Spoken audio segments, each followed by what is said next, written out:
Dr. Asanga Ranasinghe assumed duties as the Director of Postgraduate Institute of Management.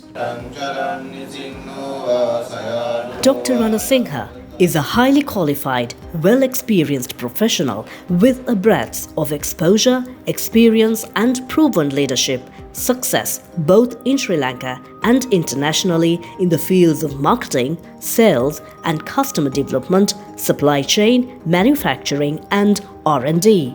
Postgraduate Institute of Management is a place which develops and transforms and produces professional managers to the world, not only to Sri Lanka but beyond Sri Lanka as well. Today the world is changing so fast. Our country need to also adapt to this change, and our leaders who come out, especially the young leaders who come out of PIM, need to really think about this change and be prepared as professional managers to thrive and win in this new world. In this context, we are also changing. We are reviewing and revising our teaching and learning, our research, our development and the partnerships that we build.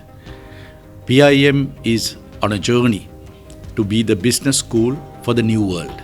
He will be one of the very few leaders in the industry who has such a wide experience across the value chain of an organization both locally and internationally.